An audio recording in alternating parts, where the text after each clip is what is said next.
Hello, my name is Chris and I will review the Mitsubishi Outlander PHEV, which stands for Plug-in Hybrid Electric Vehicle. This PHEV is the holy grail among the CO2 conscious in the province of Quebec because it combines their favorite format, a compact CUV, and their favorite drivetrain, electric. Though the range is limited and there is a $8,000 price difference when I financed the gas all-equipped version versus the PHEV version over 60 months, and that includes the $4,000 Quebec rebate, the achievement produced is no less impressive. Interestingly, in provinces that don't have a government rebate, the PHEV is offered with a $2,500 Mitsubishi manufacturer's rebate. Interesting.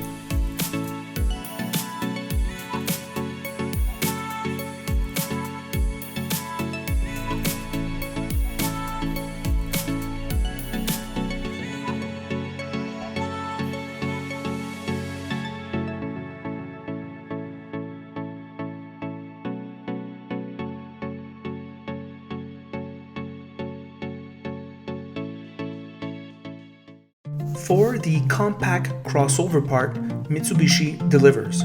The rear trunk is spacious enough despite a high floor, and the rear seats are roomy enough. In the front, as per the preferences of the CUV driver, you sit high and comfortably in these leather seats. The driving position is commanding and you feel safe.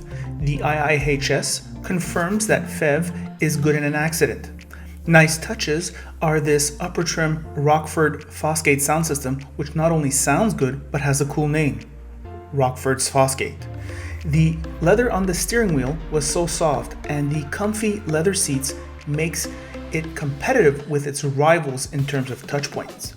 In fact, the whole experience was comparable to the typical compact CUV class, with the only exception being the interior plastics being of slightly less quality. The 7-inch CarPlay and auto infotainment is okay, and the Rockford's Fosgate sound system delivers 710 watts of power, including a 10-inch woofer. Good stuff. The drivetrain is the main attraction. The gas engine, which takes regular gas, is a multi-port injection, which means none of the direct fuel injection problems with carbon buildup on the intake valves over time. The two electric motors here are driving each axle, hence four-wheel drive. Many customers in Quebec who live above the snow line, in fact they all do, over the last 5 years have decided they no longer can live without four-wheel drive. For example, Ross cannot see a future in which he does not own a four-wheel drive vehicle. There are 3 drive modes which allow you to spare the battery on the highway and go all electric when you arrive in the city, as you can see in the specs. PHEV can handle stage 3 charging. I think it's the only plug-in hybrid that can. The 35-kilometer all-electric range is really 25 kilometers in the winter. Here are my brief thoughts on the road. Hello car lovers! Driving the 2018 Mitsubishi PHEV. This is the pluggable hybrid. That is pretty awesome. What are my thoughts on the road with this vehicle? I'm going to keep them short, but before that, I'm going to talk about Marcel, who is a listener who sent us a question. He asks, Christopher and Ross, he says, what would you buy? I want to keep this vehicle for 8 to 9 years. His choices are Acura MDX, he has Infiniti QX60, and he has the Lexus RX 350L. Well, I can tell you right now, Ross recommends the Lexus simply because you're keeping the car more than 5 years, and it's peace of mind.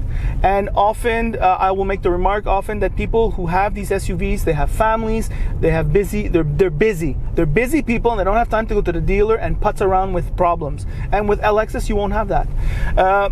I would say that make the remark that in the world of reliability, there is Japanese Lexus, and then underneath that there are all the others, such as Acura and Infiniti, in that order. Why Acura used to be part of the Lexus group. However, in the past 10 years, there's been a lot of problems. I know a lot of people who own Acuras. This is Quebec. A lot of people own Acuras. Engines that burn oil, a liter of oil every 1,000 kilometers. The dealer doesn't want to fix it. Transmission problems on the Acura TLX V6. Many trips to the dealer before things get resolved. It's just the type of thing you will not do with Lexus, and you did not do with Acura 10-15 years ago. So, having that said, I still think the Acura MDX is just so nice. It's just such a good looking vehicle, and I know people, when they buy SUVs, they're not necessarily boring. They want things that look good also. So both choices, I think, so you have both perspectives and you can see in which camp you fall. QX60, not a bad choice at all. It's just that I think the other two edge it. So what about this vehicle? All right, has a theoretical range of 30 or 35 kilometers. Ross tells me he's been getting 25-ish. 25, 26. Not enough for a daily commute, according to me. I think this vehicle, to be practical, would need at least double. So you will be saving gas, that's for sure, because there's so little range. You're going to be hitting that electric all the time. And eventually when it runs out, it becomes a hybrid. It has a few useful features, such as when you put it in certain modes, it will save your battery until you want to use the full electric power. So that is useful. For example, if your daily commute involves a bit of highway and then you arrive in the city and you're putzing around in the city finding a parking, well, you can go in gas mode, and when you arrive in the urban environment, you can put it in electric mode. That's kind of useful, but it requires a little bit of thinking, a little bit of planning, and I'm not sure that's exactly the awesome customer experience. But people who buy these vehicles, they want to save gas, and they love that. They have apps on their phone and they love saving gas. Driving impressions, very comfortable. Ross makes the remark, nice seats. I agree with him. Nice leather on the steering wheel. Apart from that, and those are important touch points, apart from that, it is pretty average in terms of the interior presentation, in terms of the interior quality of the materials. It's not high level. I haven't been hearing any rattles, though, it should be said, but nevertheless, it isn't high level. Understandable given the technology in the drivetrain. It's a four-wheel drive, which makes it very convenient for winter. It's got actually an electric engine in front and an electric engine in back, which I find pretty awesome. And that's about it. It drives just like a normal SUV. A nice thing to note about I've been noticing it's been going from gas to electric only to gas. No weird things. It feels just like a normal vehicle, and that is a sign of a lot of R&D in terms of the transitions. Feels great driving, doesn't feel like a science experiment. So that's pretty awesome. That's pretty awesome. And those are my thoughts. It is recommendable. By the way, if you like this video, you can click like. If you don't like this video, you can click dislike. If you really like this video, you can subscribe, and also leave your comments. If you're an owner of this vehicle, Ross informs me there's over 5,000 units sold in Canada. I'm sure quite a large number of those are in Quebec. And I'd like to hear your thoughts. Tell us if we get it right, and also tell us if you've had great experiences or bad experience, so that way people who are shopping can read those comments. A lot of them do, and they benefit from them. All right, and that's it.